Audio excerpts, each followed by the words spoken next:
Bonjour à toutes et à tous, bienvenue dans cette édition spéciale consacrée au lancement de la Conférence nationale des territoires, une promesse du candidat Emmanuel Macron qui souhaite contractualiser les relations entre l'État et les collectivités locales.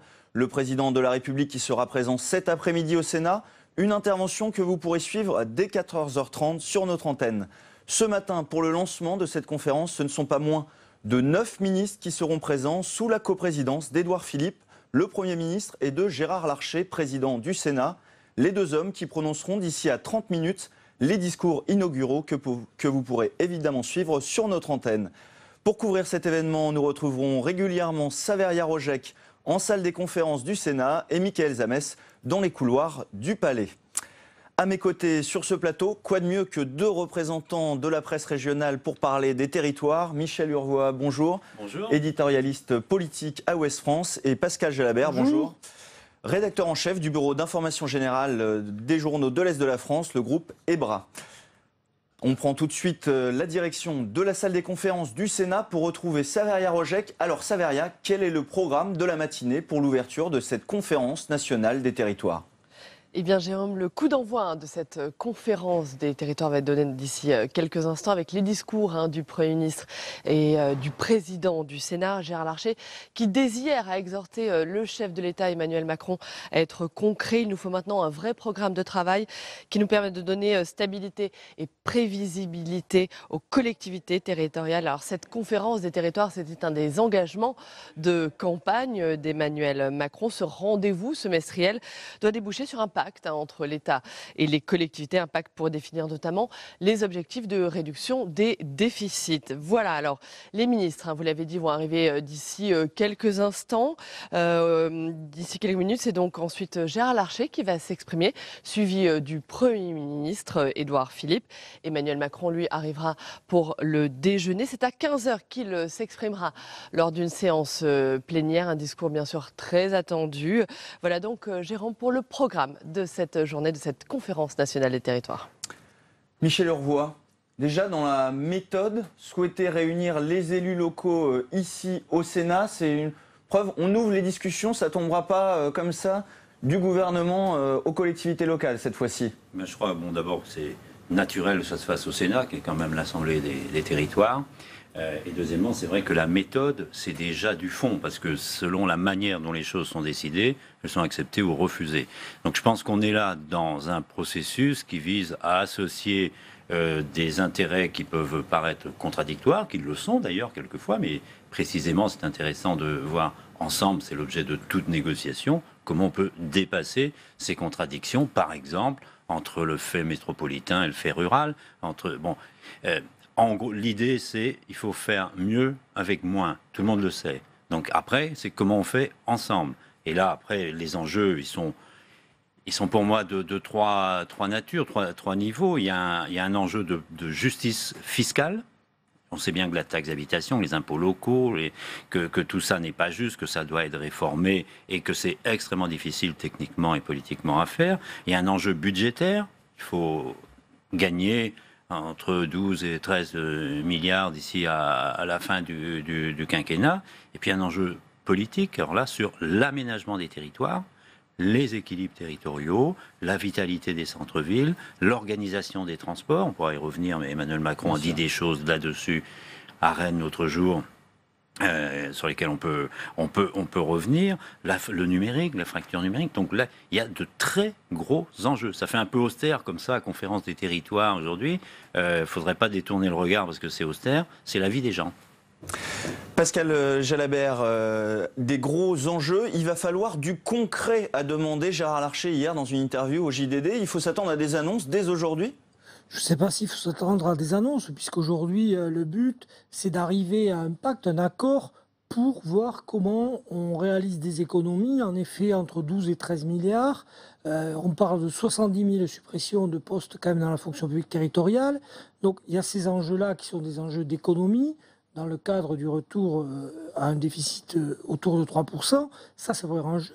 Le deuxième enjeu, c'est plus concret encore, c'est de répondre à l'attente des citoyens qui elles veulent un service public efficace, présent d'abord, notamment dans les territoires ruraux, et puis qui attendent aussi des aménagements pour leur quotidien. Alors c'est vrai qu'Emmanuel Macron, je pense au transport, on n'en a pas beaucoup parlé, mais il a quand même parlé, l'inflexion aujourd'hui, ça n'est plus les grands projets, c'est le quotidien. Donc vous allez avoir des élus qui, eux, veulent des grands projets pour être reliés à une métropole ou pour leur région, et d'autres qui, au contraire, sont sur ces aspirations du quotidien. Donc on va se heurter à des débats à la fois compliqués à l'intérieur du gouvernement et puis peut-être entre élus locaux. Donc les enjeux sont multiples et ils concernent la vie quotidienne des gens, et c'est pour ça que cette conférence est intéressante. Alors, Emmanuel Macron et Édouard Philippe sont donc attendus au Palais du Luxembourg aujourd'hui pour lancer cette concertation avec les représentants des collectivités. Le ministre de la Cohésion des Territoires, Jacques Mézard, présent aujourd'hui, était déjà au Sénat jeudi dernier. L'occasion de présenter les grandes lignes de cette conférence et pour les sénateurs d'évoquer leurs attentes. Stéphane Amalian est allé à leur rencontre. À 4 jours du rendez-vous, le ministre de la Cohésion des Territoires entend éviter la question qui fâche, celle du portefeuille. Mais on ne va pas parler que de finances. Nous avons la volonté d'aller vers plus de simplification, de donner de la liberté dans le fonctionnement des collectivités. Les sujets importants seront mis sur la table avec une méthode de travail et bien sûr en associant le Parlement et en particulier le Sénat. Le programme exact reste à définir. La question des finances devrait être relayée au second rang, derrière la fracture territoriale ou encore la transformation écologique et numérique. Mais la question de la fiscalité locale revient très vite. Chaque fois qu'un impôt qu'on ne perçoit plus est remplacé par une dotation, cette dotation est confrontée à des coups de rabot, à des baisses de dotation comme celles que nous venons de vivre. Les collectivités locales peuvent contribuer encore à l'effort de redressement du pays, mais pour autant, il y a des limites qu'on ne peut pas dépasser et on a besoin de garder l'autonomie financière. Donc je pense que ça sera un message porté sur tous les bancs et on espère maintenant être entendu. La conférence nationale des territoires sera l'occasion d'un débat entre le gouvernement et le Sénat, chambre des collectivités, alors que l'exécutif multiplie les annonces inquiétantes pour les élus locaux, telles que les 10 milliards d'euros d'économies demandées ou l'exonération de la taxe d'habitation pour 80% des ménages. Alors Michel Urvoa, dans le dernier quinquennat, c'était 11 milliards d'économies, de baisse de dotation qui avaient été réclamées aux collectivités. On va de nouveau leur demander un effort financier dans ce quinquennat. Moi, je pense que tout le monde est mis à contribution pour rester dans les clous des engagements européens. Après, c'est comment ? Évidemment, s'il n'y a pas de restructuration de l'organisation territoriale derrière ça, on n'y arrivera pas. Donc, quand je disais tout à l'heure, faire mieux avec moins, bon, ça veut dire certainement mutualiser un certain nombre de services. Ça veut dire procéder à un certain nombre de regroupements de collectivités. Dans son projet, Emmanuel Macron s'engageait à ce qu'un quart des départements soient concernés par des processus de fusion. Donc on va voir comment, on va voir lesquels peuvent être métropolisés en quelque sorte, lesquels peuvent être regroupés. On voit bien quelques cas ici ou là, mais on voit bien aussi à quel point ça peut être compliqué ailleurs. Donc il y aura forcément cela. Je pense qu'il y a un investissement numérique aussi qui est extrêmement important pour rendre l'administration plus efficace, avec sans doute moins de personnes dans le back-office, comme on dit, c'est-à-dire dans les bureaux, ça ne veut pas dire moins de personnes, j'espère, en contact avec les citoyens, mais là, il y a probablement de l'économie à faire. L'inquiétude porte notamment sur les petites communes. Justement, Michaël Zamès est aux côtés du député Olivier Dussopt, qui est le président de l'Association des maires des petites villes de France. Oui, absolument, Olivier Dussopt. Qu'est-ce que vous attendez, vous, de cette conférence aujourd'hui nationale sur les territoires ? La première chose, c'est que nous sommes satisfaits qu'une telle instance existe. Les petites villes de France font partie des toutes premières à avoir demandé à la création d'une instance de dialogue entre les collectivités et l'État. Aujourd'hui, il faut savoir si c'est de la concertation, voire de l'information, ou si c'est une vraie négociation. Après, ce que nous attendons, c'est de la lisibilité. Et ce que nous attendons, c'est aussi de la justice et de l'équilibre. On ne peut pas nous imposer une baisse supplémentaire des dépenses publiques sans contrepartie, brutalement, alors que jusqu'à présent, ce sont les collectivités qui ont été les bons élèves du redressement des comptes publics. Donc vous demandez une contrepartie, notamment sur l'exonération de la taxe d'habitation. Vous êtes inquiet, vous, de ce qui va se passer ? Il y a forcément une inquiétude, puisqu'il y a eu beaucoup de zigzags sur cette question-là, des arbitrages, des contre-arbitrages, des annonces, des démentis. Aujourd'hui, ce qui nous intéresse, c'est d'abord de savoir quelle est la ligne en termes de fiscalité, de financement du bloc local, de financement des collectivités, et de savoir s'il y a suppression de la taxe d'habitation, comment est-ce qu'elle est compensée. Pour nous, il faut garantir l'autonomie fiscale et aller vers l'attribution d'une part de fiscalité, comme cela a été le cas pour les régions avec la TVA. Et si ça n'est pas le cas, connaître la nature de la compensation, son dynamisme et son inscription dans le temps. Compensation, ça voudrait dire peut-être un impôt nouveau que vous auriez à gérer pour avoir plus d'autonomie ? Pas forcément un impôt nouveau, ça peut être une part d'une autre fiscalité. Manuel Valls avait réglé la question du financement des régions en leur attribuant une part de la TVA sans augmenter celle-ci. Merci Olivier Dussopt, on va évidemment écouter ensemble ce que va dire le Premier ministre. Jean-Marie Bockel est également avec nous, président de la délégation, notamment au territoire au Sénat. Même question traditionnelle, qu'est-ce que vous attendez de cette conférence ? Tout de même beaucoup, parce que c'est un nouveau président, un nouveau gouvernement, la volonté d'une nouvelle donne, des inquiétudes, mais en même temps une capacité d'entendre des propositions.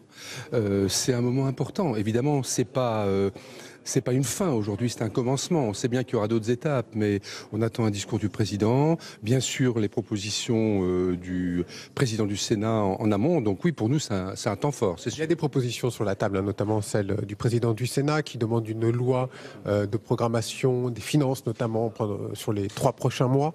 Vous êtes d'accord avec cela ? C'est ce que vous avez demandé également ? Vous savez, on a bien préparé la réunion avec le président du Sénat.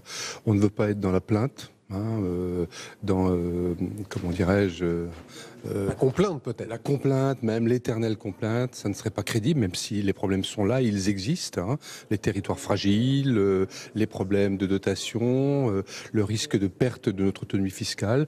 Mais nous voulons clairement, dans une France qui bouge, qui change, qui veut se réformer, être dans la proposition et dans la proposition concrète, parce que le diable est toujours dans les détails. Donc nous avons vraiment l'idée qu'il peut y avoir une forme de deal avec le nouveau gouvernement. Le deal, ça veut dire d'accord pour le pacte, même si vous avez peut-être un peu moins d'autonomie, donc un peu moins d'argent. Bon, écoutez, c'est pas une bonne idée, cette affaire de quasi-suppression de la taxe d'habitation. Après, il y a la manière de le faire. Parce que si c'est une compensation par simple dotation dont on sait qu'elle sera très vite rabotée, là évidemment ça peut être dramatique. Mais il y a toute une série de réponses intermédiaires, je ne vais pas rentrer dans la technique, qui pourraient nous rassurer. Donc là nous avons un point de désaccord, mais tout ne s'arrête pas là. Il peut y avoir un point de désaccord fort et par ailleurs en contrepartie, pas simplement des dotations aléatoires, mais peut-être des avancées sur des sujets qui nous tiennent à cœur. Merci beaucoup. Et pas seulement financiers. Sur la place des collectivités, l'autonomie, la liberté, l'expérimentation. Il y a vraiment un chemin. Merci Jean-Marie Bockel d'avoir répondu en direct à nos questions. On se retrouve dans quelques instants, Fabrice. Merci Mickaël. Pascal Jalabert, on a commencé à l'évoquer, pas de nouveau Big Bang territorial. Alors je vous arrête puisque Édouard Philippe est actuellement en train d'arriver sur le perron central du Sénat, accompagné du président du Sénat, Gérard Larcher. Ils vont tranquillement se diriger vers la salle Médicis où se dérouleront les travaux ce matin devant une quarantaine de représentants des associations des collectivités locales. Alors Pascal Jalabert, pas de nouveau Big Bang territorial, mais on va laisser la place à des expérimentations, des fusions de départements, Oui, moi je vais un peu comparer ça à la loi travail. La loi travail, la philosophie d'Emmanuel Macron, c'est de dire on raisonne au niveau de l'entreprise. Là, ça va être on raisonne au niveau de chaque territoire, c'est-à-dire que le Big Bang, c'est l'addition de ce qu'arriveront à produire les territoires. Moi, je ne suis pas certain qu'à la fin du quinquennat, il n'y ait pas eu plus de modifications que dans le précédent, parce que les départements, alors certes, il y a eu la Savoie, Nice qui se sont ajoutés, Belfort, mais globalement, la carte des départements, c'est quasi la même depuis la Révolution. Donc, c'est quelque chose qui a peu bougé. Si on avait ne serait-ce que 5, 6, 10 fusions de départements, ou 25 départements de moins, ça serait un petit bang, mais pas rien. Les communes, on a 36 000, enfin non, un peu moins, pardon, 35 000 parce qu'il y a eu des fusions. Si on tombe à 25 000, c'est un bang aussi. Donc, il faut voir ce que localement les élus vont être capables de produire. De toute façon, faute de ressources, ils vont bien devoir trouver des solutions. Michel Urvoas. Pour compléter sur ce point, Emmanuel Macron a toujours dit qu'il ne voulait pas d'une France uniforme, il voulait une organisation qui soit modulée en fonction des réalités régionales. Donc effectivement, je pense qu'on aura des dispositifs à la carte et décidés par les élus eux-mêmes. C'est pour ça que le droit à l'expérimentation qui était réclamé par c'est fondamental, tel ou tel tout à l'heure, c'est intéressant. Effectivement, il faut tenter des choses, il faut essayer des choses. Pascal Jalabert, c'est un peu un contrat, on vous donnera un peu moins, mais vous serez plus libre pour utiliser ces dotations ? Ça fait partie, en effet, du contrat. Alors après, ça va quand même rester encadré par la loi, hein, c'est-à-dire les régions, les départements, les communes ou groupements de communes auront quand même des missions. Mais ce qui va être intéressant, c'est de voir comment les élus dans chaque territoire prendront en main cette possibilité de revoir l'administration, le fonctionnement et le service au public aux citoyens. Donc on va aller en effet vers une France à la carte, c'est-à-dire avec des organisations différentes. En revanche, il faudra que l'État et les gouvernements soient très vigilants parce qu'il y aura risque d'accentuer les déséquilibres entre territoires.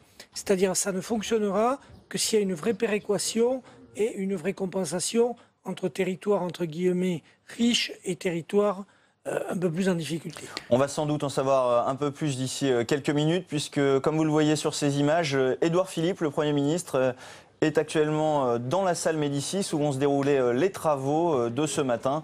Il est entouré du président du Sénat, Gérard Larcher, et de représentants des associations d'élus venus l'écouter, on imagine, avec beaucoup d'impatience.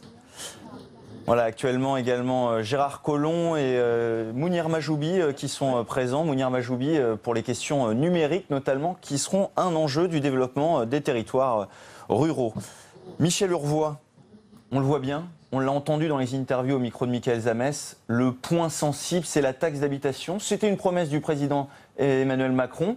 Dans la mise en œuvre, dès l'an prochain, il y aura 3 milliards d'économies sur cette taxe d'habitation. Comment on va compenser ça pour les communes dont c'est une ressource fondamentale ? Alors, elle est injuste. Elle est injuste puisqu'il y a des Français qui vivent dans des logements de grande valeur, qui ont des hauts revenus et qui payent des toutes petites taxes. Donc, ça fait quasiment 50 ans que les bases de la fiscalité locale n'ont pas été revues en France. Donc, il y a une injustice. Et à côté des locataires ou des propriétaires haussmanniens, je dirais, il y a des gens beaucoup plus modestes qui vivent dans des logements plus modestes et qui payent plus. Bon, donc il y a une injustice, tout le monde est d'accord là-dessus. Comment on la remplace, comment on la supprime ? Donc la suppression d'abord pose un problème de seuil, c'est-à-dire à quel niveau de revenu exact on s'arrête. Il y a un risque d'une nouvelle injustice. Est-ce qu'on réforme pendant ce temps-là parallèlement les bases locatives, c'est-à-dire le calcul de l'impôt locaux. On n'a jamais réussi à le faire. Les élus ne s'y engagent pas parce que politiquement c'est très dangereux et c'est très compliqué. Et si on le fait, on risque d'avoir, des contributeurs aisés qui paient plus, donc des communes riches qui s'enrichissent et des zones pauvres, des communes pauvres qui s'appauvrissent. Donc, d'où la nécessité de la compensation, c'est extrêmement compliqué. Et troisième point, il y a la compensation de l'État aux collectivités. Donc 3 milliards effectivement la première année, pas loin de 10 à terme. Donc comment l'État compense ça ? Est-ce que c'est de la compensation en dotation de fonctionnement uniquement et vraiment à l'euro près, comme l'a dit Emmanuel Macron ? Parce qu'il y a des histoires d'inflation là-dedans, même si elle n'est pas énorme, même s'il n'y a qu'un point, 2 points d'inflation tous les ans, mais au bout de 10 ans, au bout de 5 ans, ça fait 10%. Donc, il y a un risque, effectivement, que les communes perdent. Et où est-ce qu'on compense ? En investissant, en aidant les communes à investir. Tout ça doit être précisé aujourd'hui, puis dans les conférences qui suivront. Pascal Jalabert, il y a quand même un principe dans la Constitution qui est la libre administration des collectivités locales. Est-ce qu'elles vont encore avoir les mains libres si, finalement, elles dépendent de l'État pour toucher cette taxe d'habitation ? Alors oui, le Conseil constitutionnel a fixé à 60% le seuil de ressources propres. Alors c'est un peu technique, mais en gros, il faut qu'une collectivité locale puisse avoir la même mise financière sur 60% de ses ressources. Là, ça ne sera plus le cas puisque la taxe d'habitation, c'est la principale manne des communes notamment. Bon, cette loi a été contournée pour les régions qui n'ont quasi aucune autonomie financière. Donc je pense qu'on peut toujours s'arranger. Moi, je crois que la difficulté, elle est à la fois technique, parce que c'est un impôt injuste, comme l'a expliqué Michel, avec des bases pas révisées. Et puis, c'est aussi politique. C'est-à-dire, est-ce que ces 10 milliards, au fond, écoutez, vous allez économiser 13 milliards, déjà, voilà 10 que vous n'aurez pas. C'est-à-dire que les 10 milliards perdus sur la taxe d'habitation, ça peut être les économies pour peut-être obliger les collectivités à se réformer plus vite, à procéder à des économies, à faire les fusions et à revoir un peu leur programme.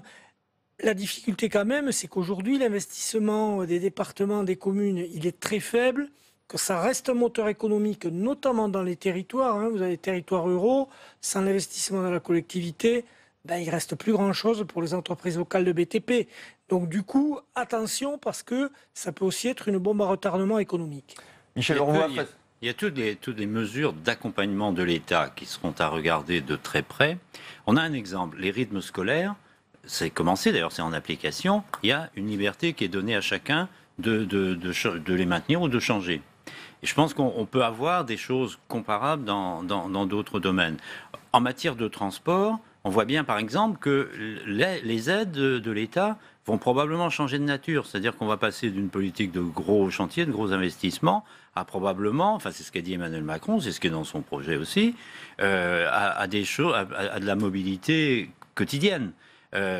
Donc, en fonction des projets, là aussi, des collectivités. Ce sera très difficile, je pense, de faire le bilan de l'opération parce que les circuits ne vont pas être les mêmes, les priorités ne vont pas être les mêmes, et donc qui perd, qui gagne, ce sera très compliqué. Je pense que ce que les collectivités veulent, elles ne veulent pas perdre, globalement, et elles veulent surtout de la visibilité. C'est-à-dire, ça veut dire du temps d'adaptation. S'il y a des décisions qui tombent trop brutalement, ça ne marchera pas. D'où la démarche, le processus qui est enclenché aujourd'hui. Oui, l'expérimentation, c'est un mot-clé, je crois. C'est-à-dire qu'il va falloir que les collectivités aient le temps de mettre en place des systèmes, de mettre en place des processus, et puis de tenter concrètement des choses, voir si ça fonctionne pendant 6 mois, pendant 1 an, et après l'appliquer sur la durée.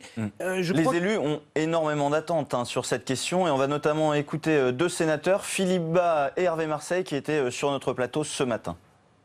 Au cours des dernières années, les collectivités territoriales ont servi de variable d'ajustement au budget de l'État. C'était l'État dans toute sa splendeur centralisatrice qui rendait son oracle et diminuait année après année les dotations des collectivités territoriales. Oui. Alors on va passer, j'espère, de Jupiter à la démocratie. Et la démocratie, ça consisterait à ce que l'État ne fasse pas ses fins de mois au détriment des collectivités territoriales. Il faut savoir que derrière les collectivités territoriales, il y a les mêmes citoyens que ceux qui votent aux élections nationales, et que plus vous leur diminuez les ressources pour financer les services publics, plus les maires se sentent dans la situation très difficile de devoir soit diminuer le service, soit faire payer le service à l'usager. Mais justement, les deux solutions sont mauvaises. Nous avons été échaudés par le passé quand l'État disait qu'il compensait à l'euro. En fait, on voit bien que la somme s'érode année après année et qu'en fait de compensation, évidemment, on est très perdant. On est perdant. Pascal Jalabert, la compensation à l'euro près, aucun des élus n'y croit encore. Ils l'ont vu sur le RSA, sur déjà des charges qui pèsent sur les départements. Non, et puis je vais citer un exemple qui est celui des collèges. Quand on a transféré les collèges aux départements, les départements ont hérité de collèges souvent en piteux état, pas aux normes, avec des fuites partout. Donc les parents d'élèves, les enseignants s'en plaignaient. Avant, ils allaient frapper à la porte du rectorat, on leur disait oui, déposez un dossier puis on verra. Là maintenant, ils frappent à la porte du conseiller général, et si le conseiller général ne réagit pas tout de suite, il est plus réélu à l'élection suivante. Donc du coup, la pression, l'exigence est plus forte avec un élu qu'avec un service de l'État. Il faudra voir dans quel état, dans quel état au sens qualité, sont transférés des équipements, des missions, des compétences. Si on dit de mon région, allez, tout le transport collectif de proximité, c'est pour vous, c'est déjà un peu le cas, que les réseaux sont à refaire, que le matériel roulant ne fonctionne pas, la facture, il va bien falloir que quelqu'un la paye à la sortie. Michel Urvois, la répartition des rôles, on est désormais à quel... Ah non, on part tout de suite écouter le président du Sénat, Gérard Larcher.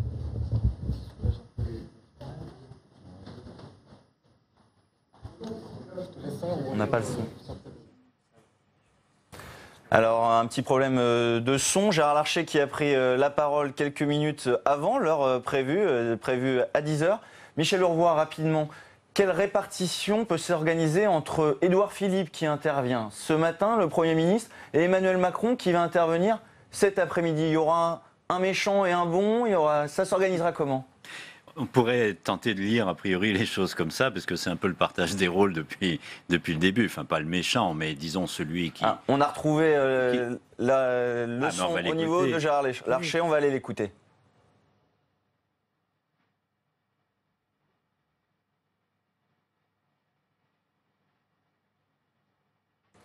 Non, visiblement, toujours pas de connexion avec cette salle Médicis où se déroulent donc ce matin les travaux de cette conférence nationale des territoires. Michel Urvois, rapidement, sur cette répartition des rôles. Oui, je pense que ce qu'on peut attendre d'Emmanuel Macron, c'est qu'il donne du sens à ce processus. C'est quelque chose qu'il a toujours dit dans tous les domaines du champ politique. Les décisions, si elles ne sont pas comprises, elles sont rejetées. Les Français sont prêts à faire un certain nombre d'efforts ou à s'adapter, à procéder à un certain nombre de changements, s'ils savent à quoi et à qui ça sert. Donc je pense que lui, ça va être le sens de son intervention. Voilà. Et je pense que on va... avec le Premier ministre, on sera plutôt sur la méthode elle-même. Une répartition des rôles classique, Pascal Jalabert? Classique, oui. Donc je pense que le Premier ministre, lui, il est là pour en effet annoncer ce qui est un peu douloureux, ce qui est un peu plus technique, et qu'Emmanuel Macron... Voilà. Bon, cette fois-ci, nous avons le son de Gérard Larcher. On va écouter les attentes du président du Sénat. Carte USB qui rassemble de nombreux rapports et quelques propositions de loi sénatoriales encore en navette. Mes collègues sénateurs exprimeront tout à l'heure le résultat de leurs analyses. Pour ma part, je voudrais vous faire partager quelques observations politiques générales. Je ne vais pas être long, car je préfère laisser du temps pour les échanges. Je crois tout d'abord profondément qu'il est dans l'intérêt de notre pays, de notre République, de parvenir enfin à un dialogue construit et responsable entre collectivités territoriales et État.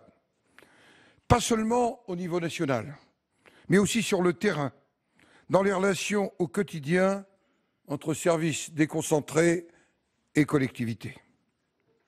Puisque les enjeux budgétaires et la construction d'un pacte financier dans la durée occuperont une place importante dans nos échanges, je le pense ce matin, mais au-delà de ce matin, dans les semaines et les mois qui viennent, je veux en préambule souligner l'effort de maîtrise budgétaire réalisé par les collectivités ces 5 dernières années. On ne part pas d'une page blanche. Elles ont réduit leurs dépenses de fonctionnement, alors que l'État continuait à leur transférer des charges, de manière assumée ou cachée, notamment au travers des normes ou des décisions prises unilatéralement qui s'imposaient à elles. Mais elles ont aussi réduit par la force des choses leurs dépenses d'investissement, alors que nous connaissons tous l'importance de l'investissement public local. Je veux aussi rappeler que les perspectives de maîtrise budgétaire ne sauraient faire fi du principe d'autonomie financière des collectivités territoriales, corollaire du principe de libre administration. C'est dans ce cadre que doit être abordée la question de l'évolution des effectifs de la fonction publique territoriale et de leur gestion.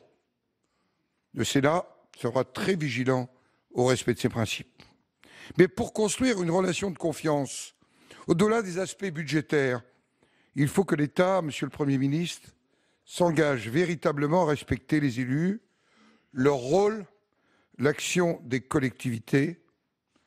Ça ne sera pas difficile pour vous, vous en êtes issus. Les élus locaux ne sont pas des pions qu'on bougerait au gré des humeurs du jour. Ce sont en fait des pièces maîtresses du développement territorial de notre pays et les vigies de notre République. Les élus, je le crois sincèrement, ne veulent plus de Big Bang territorial quinquennal. Bien sûr, il y a des clarifications, des ajustements de compétences à apporter ici ou là. Mais attention, les élus veulent de la stabilité, de la prévisibilité, dans leur cadre d'action comme dans leurs ressources. C'est la seule manière, me semble-t-il, de pouvoir conduire des politiques publiques raisonnées. Aujourd'hui, nous devons laisser respirer les territoires, pour reprendre le titre d'un récent rapport du Sénat. Nous devons les laisser innover et expérimenter, en leur faisant confiance, en leur donnant un droit à la différenciation territoriale, pour adapter un certain nombre de normes aux réalités des territoires. Je pense en particulier à nos outre-mer. Nous ne pourrons atteindre cet objectif qu'en menant une action résolue pour lutter contre l'inflation normative qui pèse sur nos collectivités et empêche d'agir. C'est un axe prioritaire d'action pour le Sénat.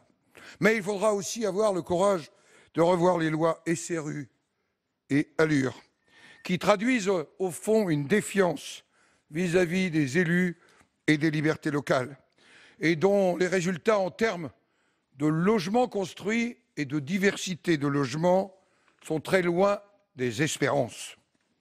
C'est donc à un changement de culture que nous devons aboutir pour cesser de tout décider en centrale. La France n'est pas uniforme. Non, la France n'est pas uniforme, mais tous les territoires qui la composent, qu'ils soient urbains, ruraux, ultramarins, méritent la même attention. Il n'en est pas de plus digne que d'autres. Nous devons donc rassembler les territoires, ne pas opposer entre eux les différents niveaux de collectivité pour fédérer les énergies. Le Sénat y veillera. Nous devons aussi repenser une doctrine globale d'aménagement du territoire, qui est une politique nécessaire et moderne pour lutter contre la fracture territoriale et mettre en place les outils adaptés pour la mener à bien. Le Sénat a récemment formulé plusieurs propositions à cet égard. Je sais que les associations en formuleront également.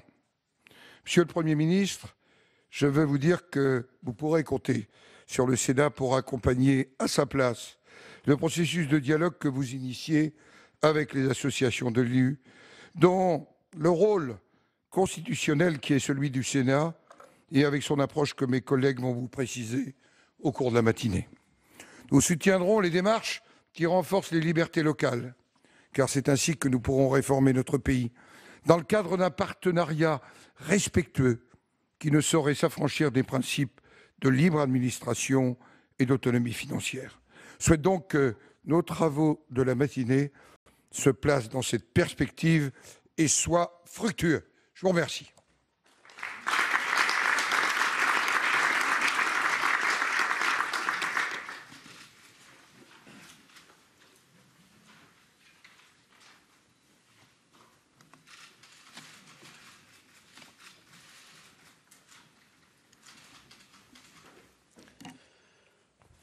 Monsieur le Président, cher Gérard Larcher, Mesdames et Messieurs, nous voilà donc réunis pour mettre en place une conférence nationale des territoires.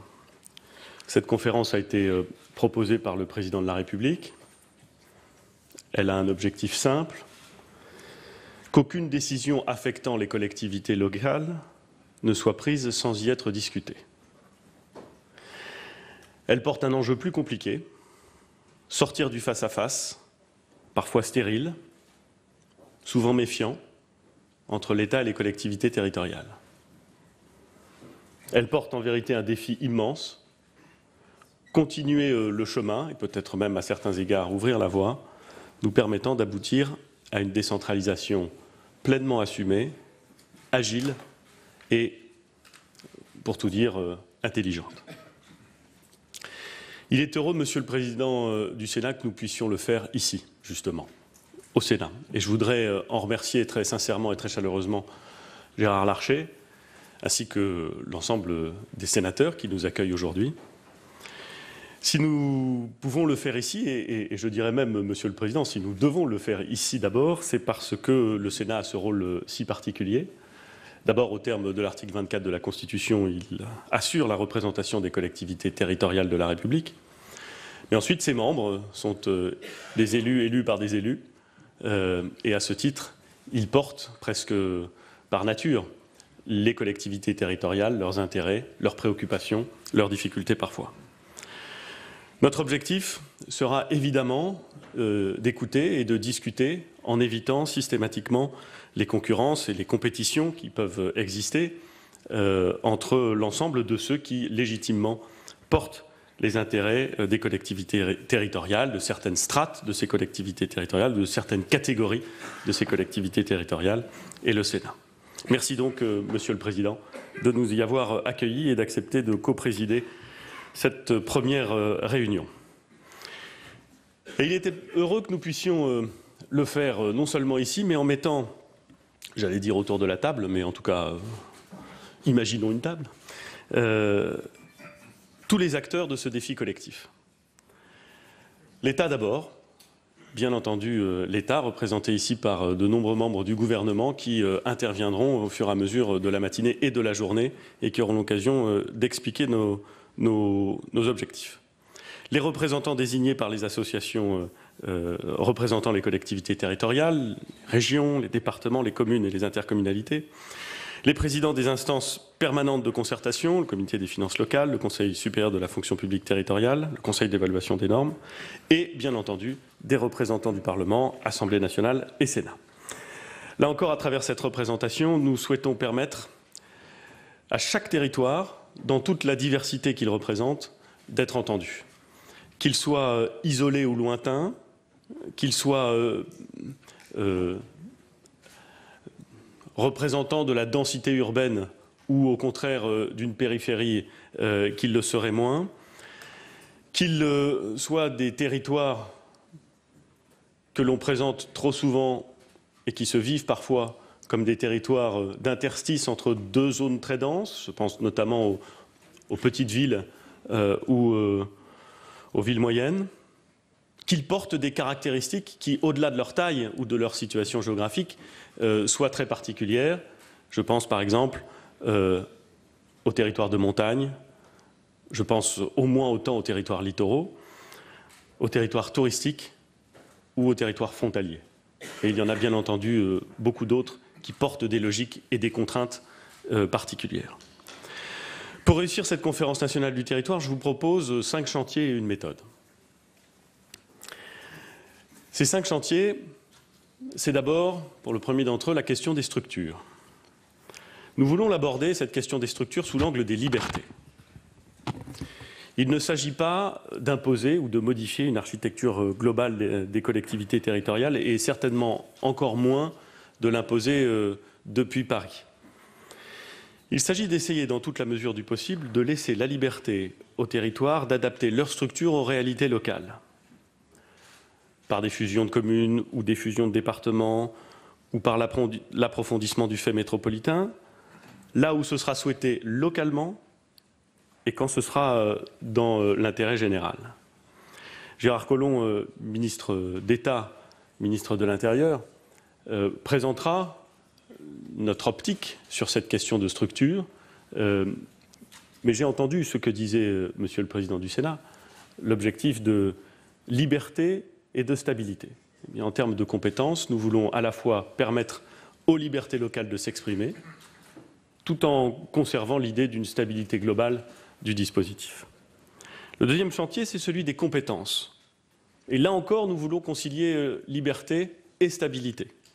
Il ne s'agit pas d'imposer un nouveau Big Bang ou de modifier profondément les équilibres qui ont été construits précédemment.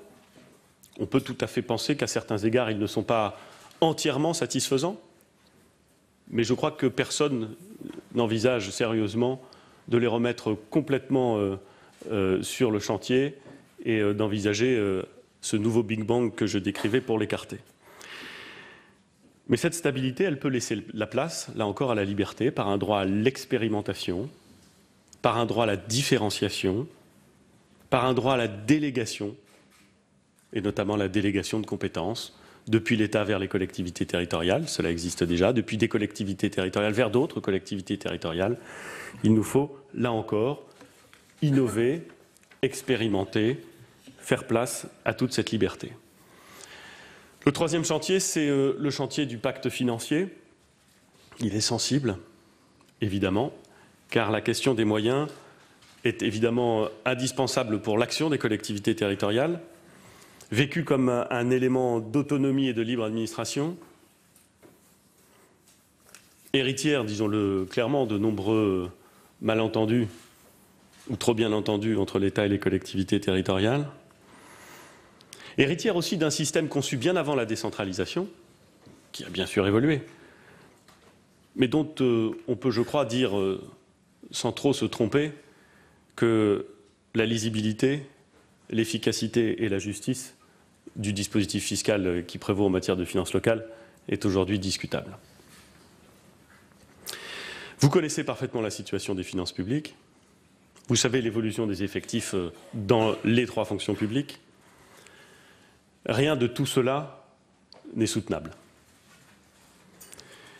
J'ai eu l'occasion de dire lors de ma déclaration de politique générale, je l'ai redit depuis, je le redirai à chaque fois qu'il sera nécessaire de le redire, nous devons diminuer notre montant de dépenses publiques. Les collectivités territoriales doivent prendre leur part à cet effort, et cet effort sera globalement important.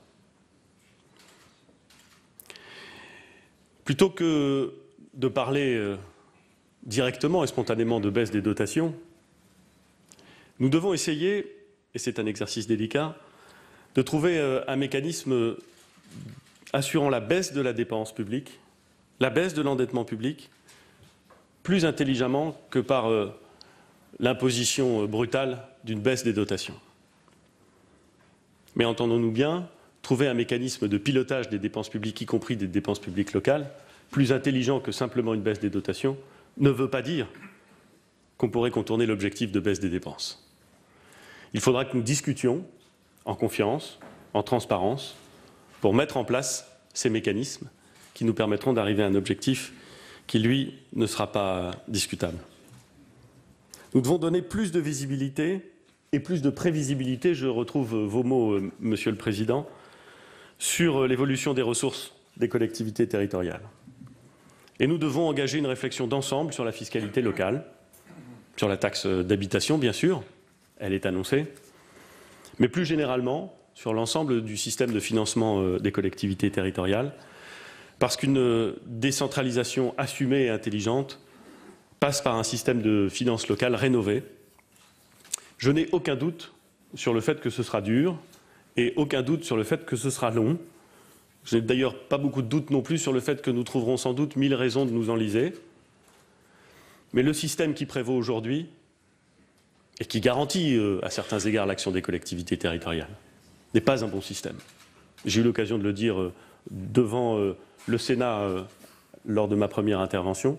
Il n'est pas un bon système et il doit évoluer et nous devons réfléchir ensemble à la façon de le faire évoluer intelligemment. Gérald Darmanin, le ministre de l'Action et des Comptes publics, présentera dans quelques instants ce troisième chantier. Le quatrième et le cinquième chantier sont des chantiers d'action publique, non pas d'organisation, non pas de moyens, mais de politique publique à mettre en œuvre. Ils concernent la fracture territoriale et nous voulons faire de la réduction de cette fracture territoriale une priorité nationale. C'est la raison qui a conduit le président de la République, sous ma proposition, à créer un ministère en charge de la cohésion des territoires. C'est M. Jacques Mézard, bien connu dans cette maison, ainsi que M. Denormandie, qui auront la charge de présenter ce quatrième chantier et d'animer dans le courant de l'après-midi des ateliers qui sont consacrés à ce qui, au fond, doit nous permettre de redonner un sens à cette notion à laquelle nous sommes tous attachés d'égalité des chances.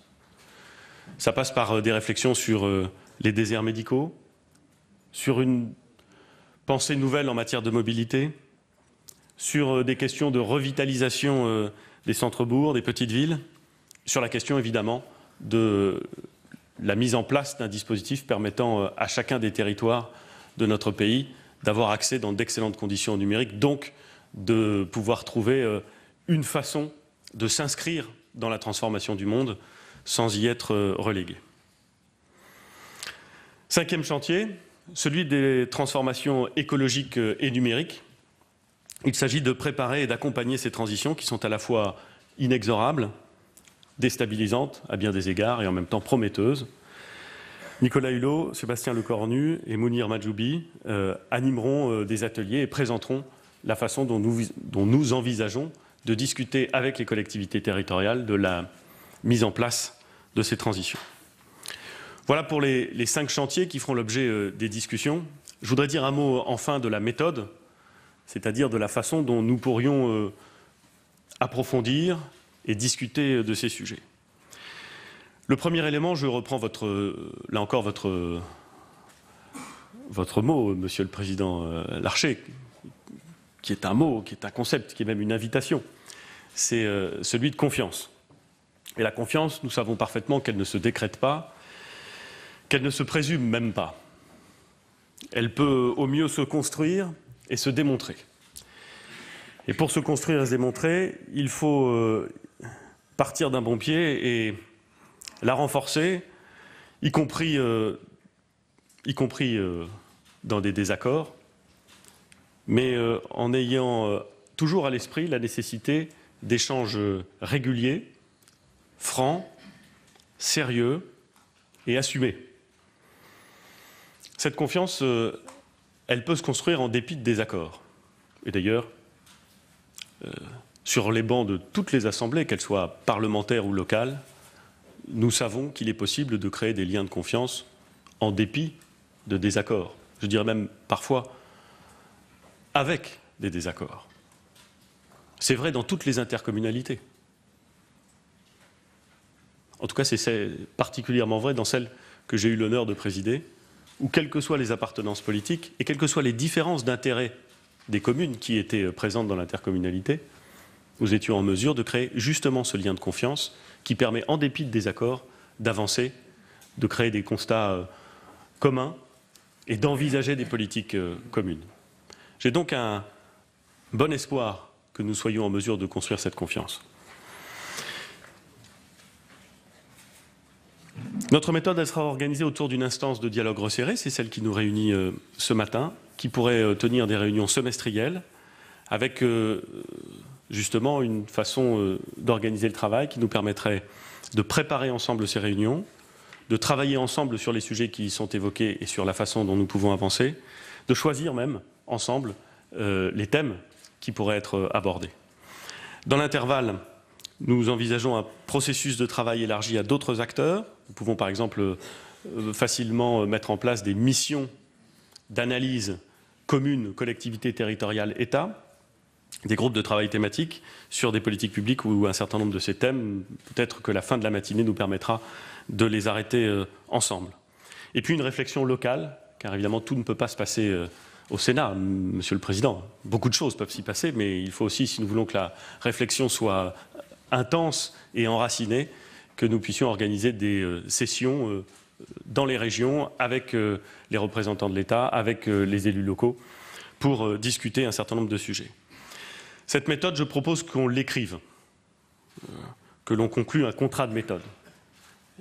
J'ai la conviction que lorsqu'on se met d'accord sur la méthode, on ne s'est pas encore mis d'accord sur le fond, mais que si on ne se met pas d'accord sur la méthode, on ne se mettra jamais d'accord sur le fond. Et donc je vous propose que nous essayions de conclure ce contrat de méthode en reprenant ses objectifs, en reprenant ses priorités, en reprenant ses rythmes et ses principes. Cela pourrait être là aussi un des éléments d'arrivée de notre matinée. Voilà ce que je voulais vous dire, Monsieur le Président, Mesdames et Messieurs, pour présenter d'un mot à la fois un peu long et sans doute trop bref, l'objectif et les principes ainsi que les thèmes que nous voulons discuter pendant cette conférence. Je vous propose, si vous en êtes d'accord, Monsieur le Président, de commencer sans plus attendre à évoquer atelier par atelier les sujets qui nous rassemblent et peut-être de passer la parole à Monsieur le Ministre d'État, Ministre de l'Intérieur, pour qu'il nous dise un mot sur la façon dont il envisage cette réflexion sur les structures. Merci beaucoup. Voilà donc pour les discours du président du Sénat Gérard Larcher et du Premier ministre Édouard Philippe. Le reste des discussions se déroulera à huis clos, mais nous aurons l'occasion d'en reparler avec nos invités. Le Premier ministre qui a donc annoncé un contrat de méthode, mais pas de Big Bang, pas d'annonce particulière. Presque un rôle présidentiel pour le Premier ministre aujourd'hui, Michel Urvoas. Les grandes lignes. Oui, les grandes lignes. On disait tout à l'heure, la méthode, c'est déjà du fond. C'est un peu ce que disait d'ailleurs Édouard Philippe. C'est évident qu'un projet, un nouveau Big Bang, quelque chose de parachuté, ne passerait pas. On ne peut pas être dans une politique qui soit fiscalement, budgétairement violente. Donc, la manière dont les choses vont se faire et le calendrier vont compter autant que le fond. Le terme de visibilité a été entendu, là, prononcé par les deux orateurs et plusieurs fois par chacun. Donc on voit bien qu'il y a une volonté, ou en tout cas un accord pour avancer, s'il y a cette question, si cette visibilité est là. Il y a un accord aussi sur le constat, sur le diagnostic, pour dire ce qui ne va pas. Et pour dire, on ne va pas tout casser à nouveau. Ce qui ne va pas sur le plan fiscal, on l'a bien... Une politique, des dispositifs fiscaux qui sont absolument illisibles pour les gens. Enfin, quel citoyen comprend quelque chose à l'utilisation, au circuit qui sont ceux de l'argent qu'ils versent? Personne n'y comprend rien. Donc il y a besoin de beaucoup plus de...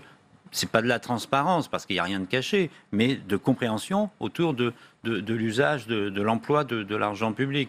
Il y a besoin de plus de clarté sur les compétences. Personne ne sait qui fait quoi, malgré les réformes successives. Voilà, donc tout un ensemble de choses. Mais moi, ce qui me frappe, c'est cette espèce de modestie avec laquelle Édouard Philippe annonce les choses. Il n'y a pas effectivement de Big Bang, il ne vient pas avec une grande réforme. Il dit on est d'accord sur le constat, on est d'accord qu'il faut faire des choses, faisons-les ensemble. C'est assez humble, c'est assez modeste et c'est peut-être là qu'il y a le plus de chances de réussir. Pascal Jalabert, de la modestie, dit Michel Urvoas. Je crois que c'est le mot, en effet, j'allais le prononcer aussi, c'est le mot qui caractérise cette intervention. Il y a trois mots, il y a visibilité, il y a modestie, et puis responsabilité, c'est-à-dire, je trouve, qui met quand même les élus locaux devant leurs responsabilités en leur confiant pas mal de choses quand même, en leur confiant le rôle d'élaborer les structures, intercommunalité, métropole, département. Donc c'est quand même les mettre devant leurs responsabilités, les mettre aussi devant leurs responsabilités par rapport à la dépense, quand ils parlent de l'organisation des fonctionnaires, quand ils parlent de l'utilisation des crédits, et puis les mettre devant leurs responsabilités face aux citoyens. Je crois que cette conférence a aussi pour but d'aller vers les sujets concrets qui sont le numérique, évidemment, parce qu'aujourd'hui, tout citoyen est conscient qu'avoir du numérique, c'est comme avoir accès à l'eau courante ou avoir accès à l'électricité. C'est aussi les revitalisations de centre-ville. On a vu que ça redevenait une préoccupation des citoyens et l'équilibre entre les territoires. Donc je crois que le dialogue s'engage sur de bonnes bases.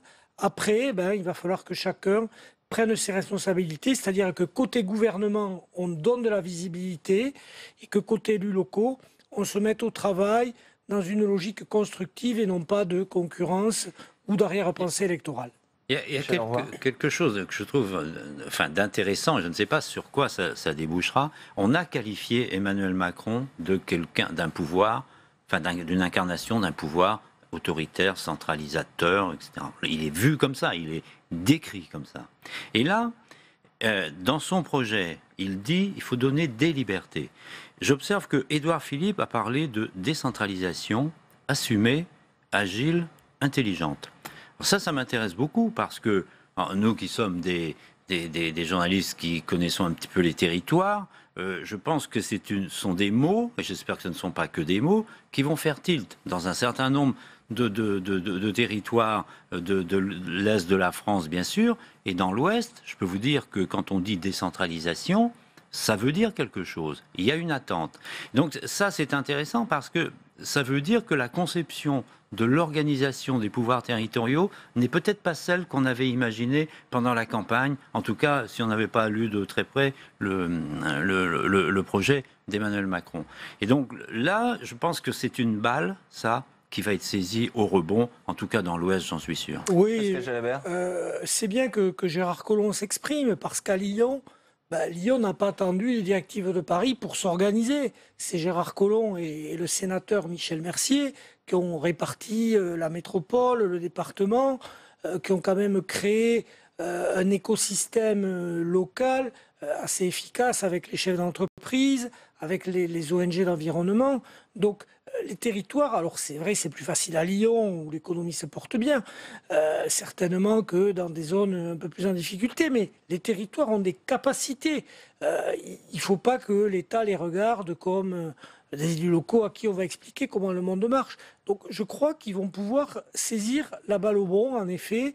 Et là, il y a des opportunités et on va bien voir la différence entre les élus qui seront responsables, qui travailleront en fonction des projets. Aujourd'hui, on construit en fonction de projets, plus en fonction de directives. Et moi, j'ai rien contre nos amis marseillais, mais quand on voit la difficulté à Marseille pour construire une métropole, etc., il a fallu que Paris l'impose et ça ne marche pas. Et ce qui s'est passé à Lyon ou ce qui est en train de se passer à Strasbourg et qui va certainement se passer dans l'Ouest, voilà, les territoires, maintenant, vous êtes responsables de votre organisation, de votre dynamisme et de vos projets. Justement, sur la question de la responsabilité des élus et du rôle qu'il va leur confier, Gérard Larcher, évidemment, a défendu la place des élus locaux. On l'écoute.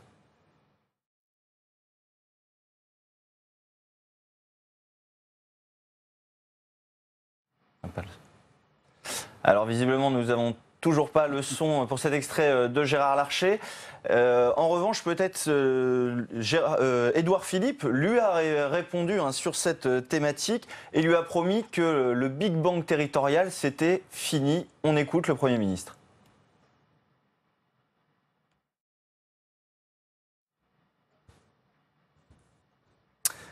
Donc visiblement, nous avons quelques problèmes de son. Michel Urvoas, sur cette confiance, il a promis la confiance malgré des désaccords, Édouard Philippe, aux élus locaux. Oui. C'est une confiance qui est constamment à construire et sans laquelle, évidemment, il ne se fera rien. On voit bien que, je pense que les élus locaux seront prêts à un certain nombre d'efforts d'ajustement, de remise en cause. S'il y a un accompagnement qui leur donne de la liberté, il a été question beaucoup dans les deux extraits qu'on a failli entendre, de normes, par exemple. Les normes, c'est quelque chose qui coûte, c'est quelque chose dont l'application un peu aveugle a parfois crée des casse-têtes, des situations inextricables, des surcoûts. Donc je pense qu'il y a besoin effectivement d'une application plus intelligente d'un certain nombre de dispositifs.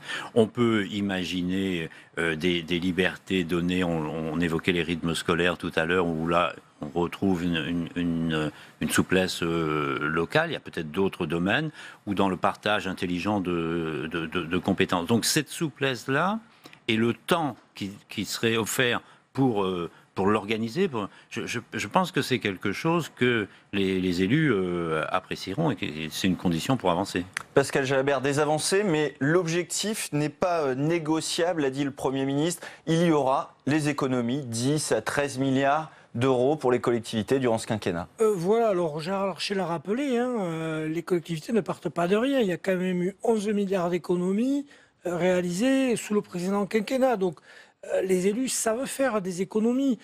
Et si on regarde les rapports annuels des chambres des comptes et de la Cour des comptes, il y a encore des gisements d'économies.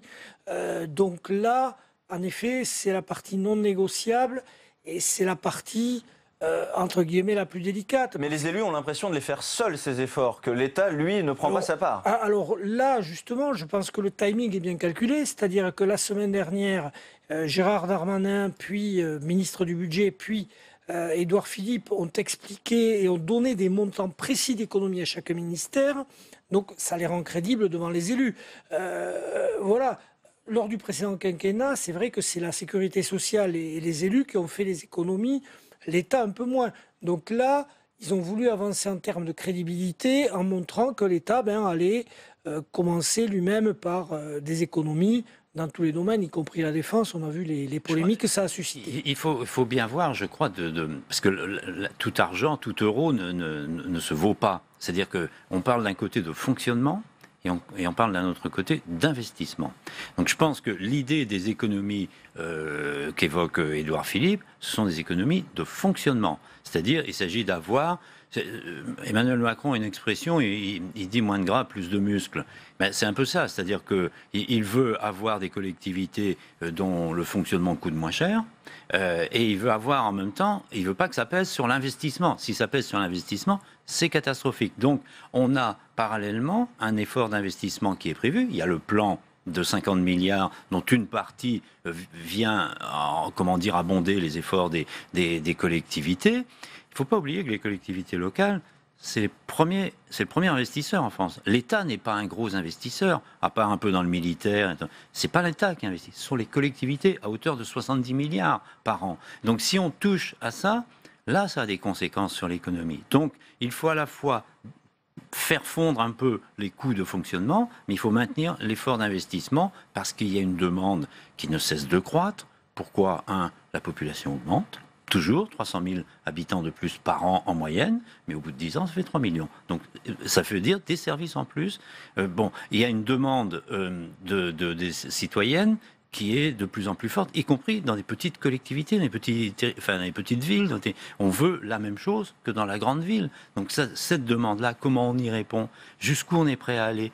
Ça veut dire aussi être capable d'associer localement les gens dans des nouvelles formes de relations pour dire, qu'est-ce qu'on fait ensemble ? Jusqu'où vous êtes prêts à contribuer ? Comment on finance ça ? Est-ce qu'il ne faut pas mieux partager avec un voisin ou avec la plus grande ville ? Voilà, tout un ensemble de choses comme ça, ça a des implications de démocratie locale aussi. Pascal Jalabert, est-ce que les deux objectifs sont conciliables ? Les gens demandent des services publics, notamment dans les territoires ruraux, et en même temps, il y aura moins d'argent, moins de fonctionnaires territoriaux. Est-ce que c'est conciliable ? Oui, les services publics, c'est partout. C'est-à-dire il y a des demandes spécifiques aux territoires ruraux, et puis il y en a d'autres, notamment de mobilité quotidienne, dans les territoires plus urbains.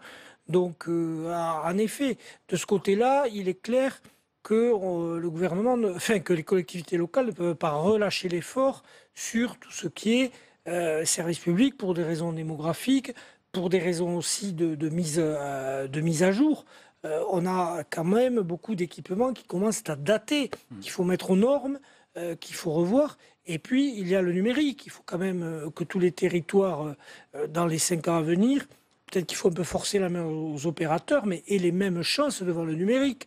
Un territoire qui ne sera pas équipé correctement, il n'a plus aucune chance.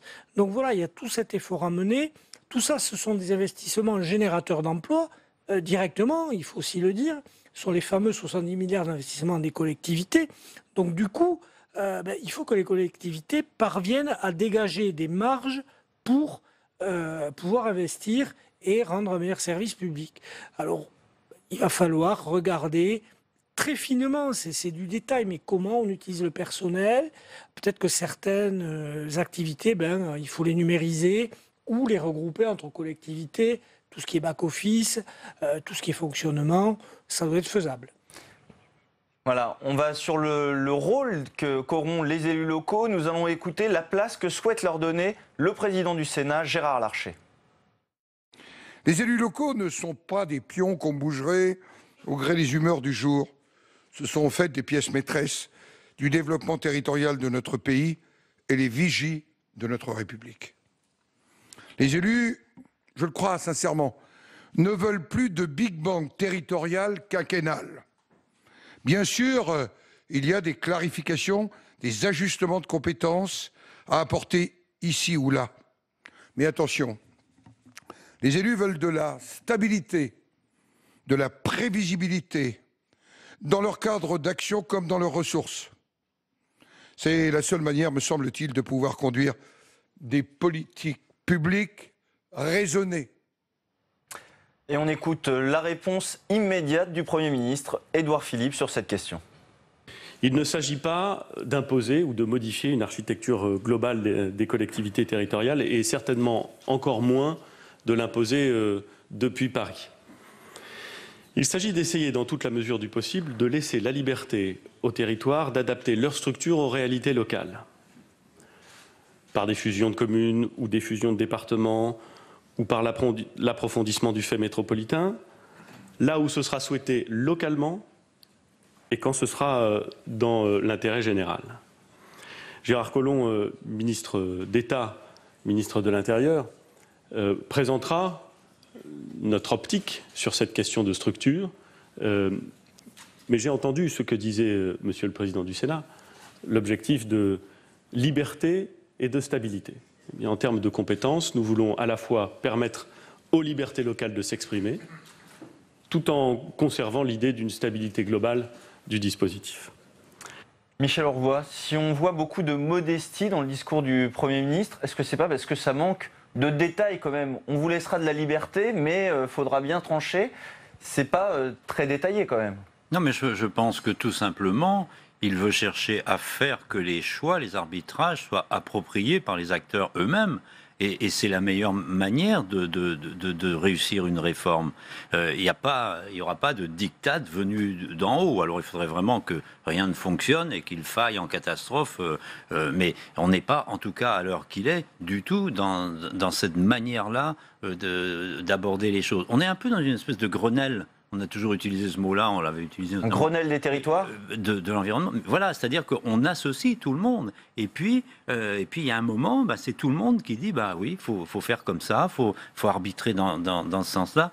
Et moi, c'est une démarche, elle avait plutôt bien marché s'agissant de l'environnement avec Jean-Louis Borloo. Il n'y a pas de raison que ça ne marche pas ici avec les territoires. J'y vois même une occasion de revivifier la démocratie locale, on l'évoquait tout à l'heure, mais je pense que derrière tout ça, il y a une opportunité pour participative.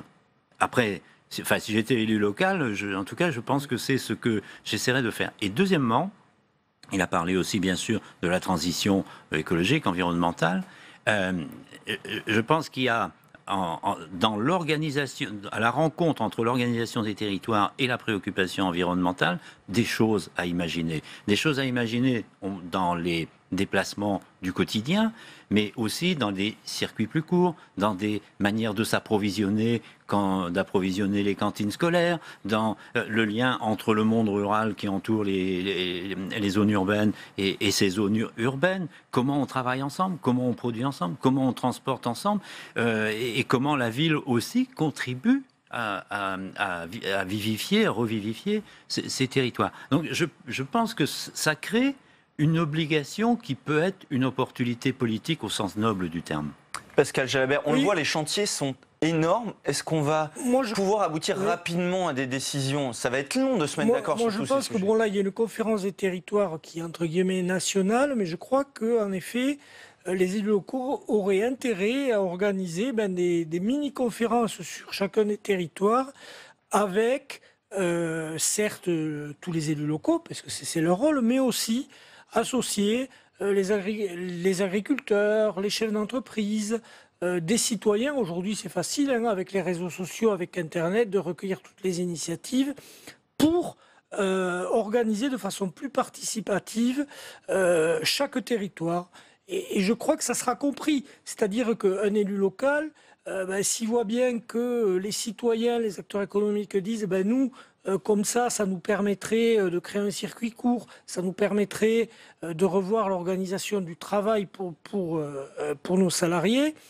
L'élu local, il va remonter entre guillemets à Paris en disant écoutez, ce modèle, il va bien, on l'a construit avec les habitants. Je crois que les élus locaux feraient une erreur s'ils reproduisaient ce que l'État a fait pendant des années par rapport à eux, c'est-à-dire ils arrivent, c'est notre territoire, à l'organiser comme ça et point barre, quoi. Donc c'est une décentralisation à plusieurs étages à la carte qui va être intéressante. Il faut voir le temps que ça prendra, mais ça peut aboutir à de très bons résultats. Ça me rappelle un peu quand on avait tenté de faire les pays, les fameux pays, les agglomérations. L'idée était bonne, mais la mise en place n'avait pas été faite. Et puis surtout, il n'y avait pas de moyens. Et on avait créé une structure de plus. Voilà, et on avait créé une structure de plus. Là, si ça se fait avec des structures en moins, avec une forte participation des habitants et des acteurs locaux des territoires, ça peut fonctionner. Jacques Mézard, le ministre de la Cohésion des Territoires, a déjà annoncé qu'il y aurait des déclinaisons locales. Alors, pas sûr que les habitants y soient associés. C'est impératif pour vous, Michel Aurvois, que les habitants se saisissent aussi de ce sujet? Oui, je pense. Alors après, à quel stade, je n'en sais rien. On ne va pas demander à tout le monde de décider, de participer à tout, de décider de tout. Mais je pense que ensuite, dans la déclinaison locale des choix qui seront faits, je pense que oui, il y a intérêt à associer les gens. D'abord pour qu'ils comprennent ce qui se passe, que ce ne soit pas décidé ou que ça ne donne pas l'impression d'être décidé dans un bureau obscur, et puis qu'ils soient responsabilisés eux aussi dans les choix. C'est-à-dire, oui, le citoyen, il est contribuable, il est usager de la ville, il est usager des transports, donc il est tout ça en même temps. Quel service optimal il veut et il est prêt à assumer, y compris financièrement. Donc je pense que la démocratie locale a un grand avenir. Je pense même que, et c'est un intérêt, une obligation pour le pays et pour sa cohésion générale politique. C'est même vital que la démocratie locale soit remise en action. Je pense que la reconstruction du pays, elle passera par là, beaucoup plus que il faut le sommet, mais il faut aussi la base. Et donc ça, c'est une opportunité. On le voit, c'est une nouvelle donne dans la décentralisation qui a été lancée. Une liberté pour les territoires réclamée par le président du Sénat, Gérard Larcher. On l'écoute.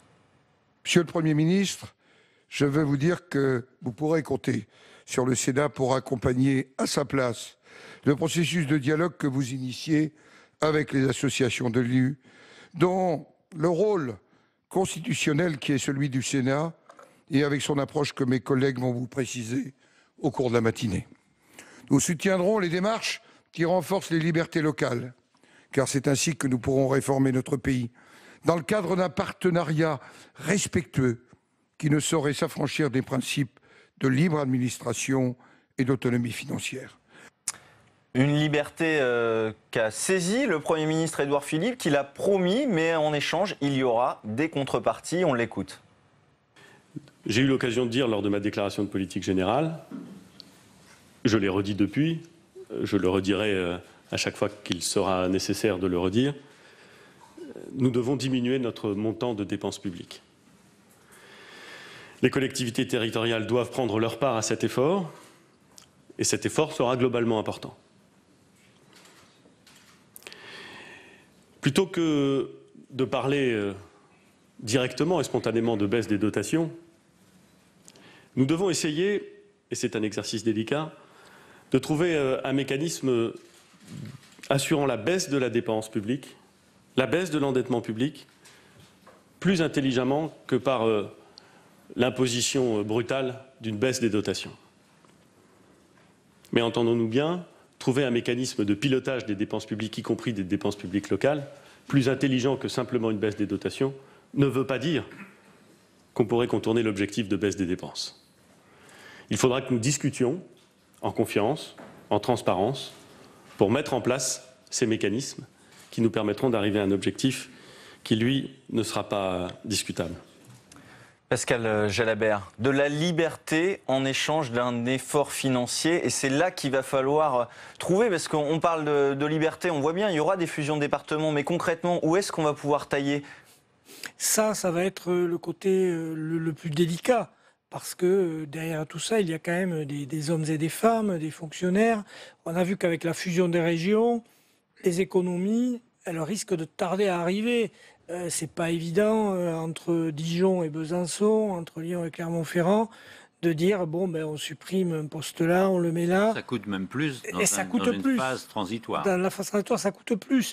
Donc tout ça va être un peu serré. Je crois qu'il y aura aussi un gros travail de formation, parce que les outils numériques doivent permettre de rationaliser les coûts de fonctionnement, mais encore faut-il que les personnes concernées se les approprient. Donc il va quand même y avoir un laps de temps entre le moment où on va prendre les décisions et où les économies potentielles vont se réaliser.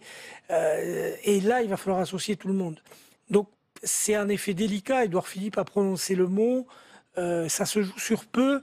La chance qu'il y a, c'est que, alors là, je vais être très prosaïque, les prochaines élections municipales, c'est dans 3 ans. Les prochaines élections départementales, c'est dans 4 ans. Donc, il y a un peu de temps. Il y a 1 an et demi pour faire le travail. D'ici là, il y a quand même des élections sénatoriales et les maires sont les premiers électeurs, hein. Ils ont tiré un trait sur les sénatoriales, le gouvernement, avec ces annonces qui vont forcément pas faire très plaisir forcément aux maires. Non, alors c'est sûr qu'en période de campagne pour les sénatoriales, c'est sans doute un petit peu compliqué, mais en même temps, on n'est que dans une phase d'approche, si j'ose dire. Mais vous posiez tout à l'heure la question de où est-ce qu'on va tailler. Et moi, je la poserais autrement. C'est-à-dire que je pense pas, si elle est posée comme ça aux élus, ça ne marchera pas. C'est-à-dire qu'il ne s'agira pas de tailler ici ou là. Je pense qu'il s'agira de jouer sur des organisations, y compris des organisations internes à une collectivité, à une mairie, à un conseil départemental, qui font qu'en travaillant plus intelligemment, on peut rendre le même service avec sans doute quelques moyens en moins. Et je pense que ce sera quelque chose ça devrait être quelque chose d'assez fin, en fait. C'est un peu partout qu'il faut se réorganiser pour essayer de faire mieux avec moins. Mais si on dit non, ça on coupe, non. Ça ne marchera jamais. On aura tout de suite une grève, on aura tout de suite un blocage. On aura tout de suite c'était 10 des milliards associations qui étaient réclamés par Emmanuel Macron. Mais ce ne sera pas 10 milliards comme ça d'un bloc. Ce sera des petits 100 000. Voilà, ce sera des petits 100 000 ici ou là. C'est pour ça qu'il faut impérativement associer tout le monde, procéder à l'effort de formation indispensable et bien expliquer ce qu'on va faire. Je vais encore citer un exemple. Il y a eu 2 référendums de tentatives de fusion département, l'un en Corse, l'un en Alsace. Les 2 ont échoué. Pourquoi ? Parce que on a dit, êtes-vous d'accord pour la fusion département, mais sans expliquer le projet précis. Donc du coup, à Bastia, comment ont-ils réagi ? Ouh là là, on va perdre la préfecture, on va perdre des emplois sur notre terrain. Chacun a défendu ses intérêts. Voilà, tout va partir à Ajaccio. Et pareil, en Alsace, à Colmar et à Mulhouse, ça y est, tout part à Strasbourg. Donc chacun a voté en fonction de son intérêt propre et non pas d'un projet global. Donc la façon dont les élus présenteront le projet va être déterminante, que ce soit à la population, aux fonctionnaires des collectivités et puis aux acteurs économiques locaux. L'enjeu, à mon avis, il est là. C'est-à-dire que ce sont les organisations et les projets qui permettront de réaliser les économies, pas des coupes arbitraires. On va revenir au sujet qui fâche les élus locaux, la suppression de la taxe d'habitation qui débutera dès l'an prochain. Pour une part, en tout cas. Nous sommes allés dans le Nord, 2 communes qui touchent 2 montants.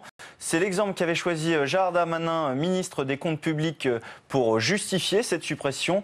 Un reportage de Stéphane Amalian. Mouveau, en périphérie lilloise. Dans cette commune résidentielle de 13 000 habitants, 70% des foyers payent la taxe d'habitation.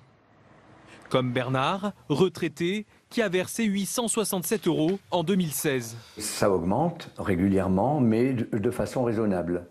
Pour Bernard, la taxe d'habitation est un impôt nécessaire pour la conduite des services publics. Mais je pense quand même que quelque part, il faille payer quelque chose. On est là sur une commune pour justement permettre à la municipalité d'œuvrer aussi pour les citoyens. Je pense que ça peut être important. Mais s'il y a une baisse, c'est très bien. Dans la réforme proposée par Emmanuel Macron, 8 foyers sur 10 seront exonérés de la taxe d'habitation. Une mesure qui vise à soulager les classes moyennes et défavorisées. À Mouveau, les revenus sont élevés. L'impact sur la population devrait être relativement faible. Vous avez plus de 70% de la population qui a un revenu fiscal supérieur à 20 000 €. Donc ils ne vont pas être exonérés. Par rapport à ce revenu fiscal, à Mouveau, on pourrait très bien avoir que 30% de personnes qui sont exonérées. Un impact certes limité, mais les rentrées fiscales de la commune devraient tout de même être touchées. La taxe d'habitation représente la moitié des ressources de Mouveau et la compensation prévue par l'État suscite l'inquiétude. Si la compensation est d'1 million € pour la ville de Mouveau, 20 ans après, ça sera toujours 1 million € de compensation. Et ça ne sera pas une compensation qui va monter avec le coût de la vie. Ne serait-ce le coût de la vie déterminé par la loi de finances. Ce serait donc une perte d'autonomie pour les communes dépendantes des finances de l'État. À quelques kilomètres, Tourcoing, la ville de l'actuel ministre des Comptes publics, Gérald Darmanin. La population y est plus modeste, 63% des habitants sont déjà exonérés de la taxe d'habitation. Un chiffre qui devrait augmenter avec la réforme. Mais on l'assure, la commune conservera son autonomie grâce à une compensation pleine et entière. Si vous avez la suppression de la taxe d'habitation et qu'en contrepartie l'État fournit ses recettes, on gardera notre autonomie, on gardera notre budget de fonctionnement. C'est à nous de faire attention et à bien gérer l'argent public, comme nous on le fait à Tourcoing depuis 3 ans. Et j'ai confiance en mon maire, qui est actuellement ministre et qui gère cette réforme. Et je sais qu'il va mettre en place cette réforme avec le bon sens et qu'on n'aura pas de ce souci-là. En 2010, la suppression de la taxe professionnelle prévoyait une compensation de l'État. Elle a donné lieu à de nombreuses critiques de la part des collectivités à cause de remboursements incomplets. Michel Leroy, on voit 2 communes voisines, 2 situations totalement différentes.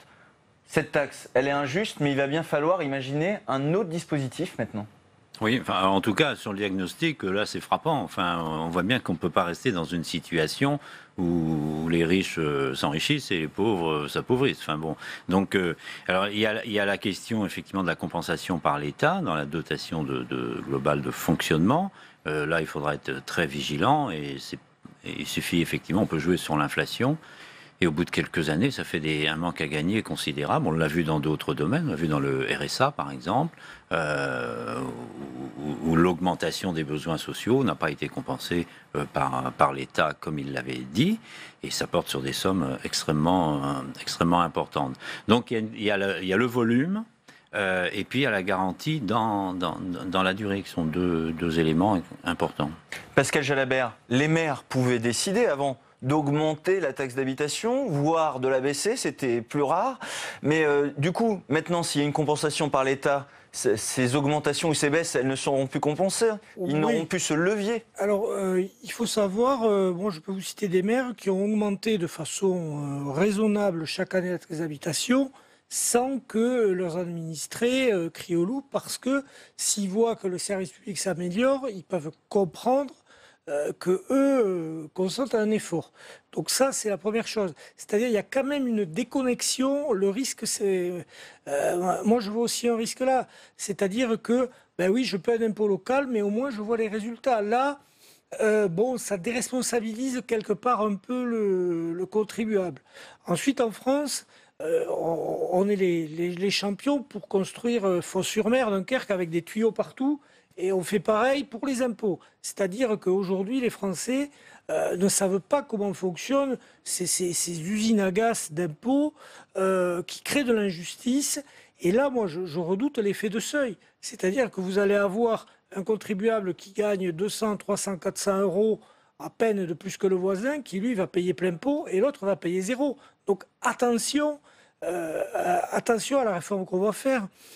Peut-être faut-il voir ça dans une réforme plus globale de l'impôt, mais là, c'est un énorme chantier avec les niches fiscales, avec les exonérations. Michel Leroy, un chantier énorme, notamment les valeurs locatives sur lesquelles sont basées ces taxes d'habitation qui sont totalement dépassées. Elles sont dépassées, on n'a jamais réussi à les réformer parce que politiquement c'est explosif. Donc le choix d'Emmanuel Macron de dire bon allez, on efface la taxe d'habitation, enfin en tout cas l'essentiel, c'est une manière de résoudre la question ou de la poser autrement en tout cas. Mais je voulais rebondir sur l'impôt et l'usage de l'impôt. C'est vraiment, dans la vie démocratique, c'est vraiment quelque chose de très important. Les circuits fiscaux, effectivement, les gens ne les connaissent pas, mais ils ne connaissent pas non plus la valeur ou le coût des choses. Par exemple, tout le monde trouve naturel, normal, que l'eau jaillisse à son robinet, mais ça a un coût. Ça a un coût d'amener des tuyauteries, de creuser des tranchées, d'avoir des pelleteuses, des gens qui les conduisent, etc. Et donc, mais il n'y a pas cette conscience-là. Donc je pense qu'il y a dans la ville, dans l'organisation de la ville, de la collectivité, il y a un travail de pédagogie aussi qui devrait être plus important pour dire, ben voilà, on peut faire ça, mais ça, voilà ce que ça coûte, ça. Alors, on veut faire des économies, voilà les conséquences. Je pense qu'il y a un ensemble de choses qui peuvent être mises sur la table, d'autant plus que aujourd'hui, on a des moyens d'information en direct qui permettent de dire, de simuler ou de mesurer, par exemple, la consommation énergétique dans un quartier, dans un immeuble, donc, et de dire, et de débattre de quel choix on peut faire.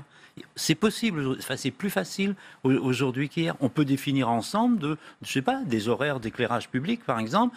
Il y a le débat entre économie et sécurité. Alors, comment on fait ? C'est le maire tout seul qui doit décider ou c'est en association avec des habitants. Donc voilà, il y a tout un ensemble de choses qui peuvent être faites à l'occasion de cette réforme. Alors messieurs, on a entendu le Premier ministre, Édouard Philippe, ce matin, mais qu'est-ce qui reste comme annonce possible au président Emmanuel Macron qui va s'exprimer à 15h ici au Sénat?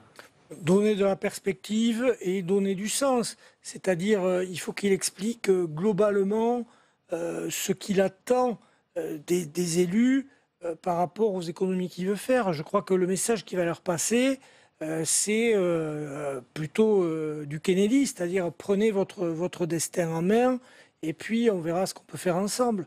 Je crois que le message, ça va être ça. Il va les mettre, voilà. On vous donne l'agilité, on vous donne la flexibilité, on vous donne l'opportunité de construire votre territoire, votre projet. Saisissez-le et puis à la sortie, on s'arrangera pour être dans les clous financiers et budgétaires qu'on a fixés. Michel Leroy, nouvelle relation pour Emmanuel Macron avec les élus. Je suis d'accord, oui, donner du sens, donner de l'explication, justifier l'effort et dire, bon, vous faites des efforts en fonctionnement et on vous aide en investissement.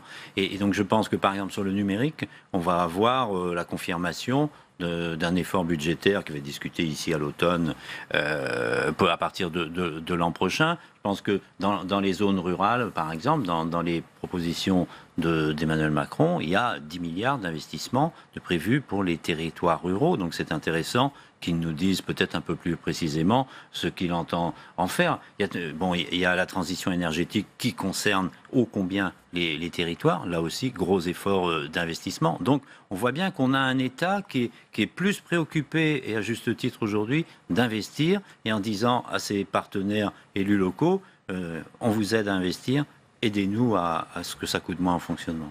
Pascal Jalabert, investissez, il va dire aux collectivités, investissez, créez de l'emploi dans vos territoires. Oui, créer de l'emploi, rendez des services. Moi, je vais ajouter les transports du quotidien qui aujourd'hui sont une des problématiques les plus importantes. C'est aussi tous les aspects médicaux, les maisons de santé. Donc, en effet, c'est une sorte de contrat, de pacte avec, on va vous aider à tout ce qui peut favoriser l'emploi, tout ce qui peut favoriser une vie quotidienne du citoyen améliorée. Et en contrepartie, vous allez le faire en utilisant les moyens modernes, numériques, en utilisant les moyens institutionnels de regroupement, de fusion, pour que ça coûte moins cher en économie de fonctionnement et de réalisation. Donc voilà, c'est toute une pédagogie, c'est toute une façon de penser à revoir, c'est-à-dire on va partir du projet, voilà le projet qu'on veut pour le territoire, avec tel service public, avec tel transport du quotidien, telle transition énergétique, et on voit derrière comment on le finance. Sont énormes. Merci messieurs d'avoir été à mes côtés ce matin. Avant de finir cette édition, nous retrouvons Saveria Rojek en salle des conférences du Sénat.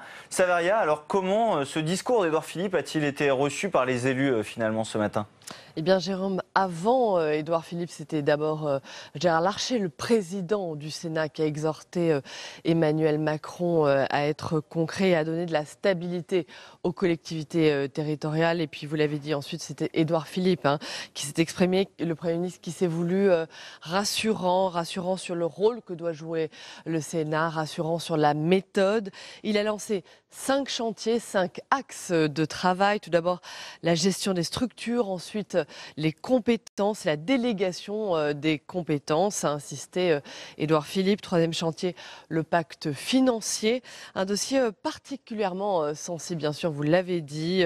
L'objectif de baisse des dotations n'est pas discutable, a rappelé Édouard Philippe. Et puis les 2 derniers axes sont la fracture territoriale et puis surtout, bien sûr, la réduction de cette fracture et l'égalité des chances. Et enfin, dernier chantier, la transition écologique. Nicolas Hulot animera d'ailleurs une table ronde tout à l'heure, un atelier sur ce thème. Voilà donc pour Édouard Philippe. Tout à l'heure, ce sera au tour du président de la République, Emmanuel Macron, de prendre la parole. Le président qui se veut rassurant, un discours très attendu. Il s'exprimera aux alentours de 15h. Merci beaucoup Saveria. C'est la fin de cette édition spéciale. Merci de l'avoir suivi. On se retrouve cet après-midi pour évidemment suivre ce discours d'Emmanuel Macron, le président de la République qui déjeune ce midi à la présidence du Sénat en présence de représentants d'associations d'élus locaux, suivi d'un discours que vous pourrez donc suivre sur notre antenne dès 14h30. À tout à l'heure donc.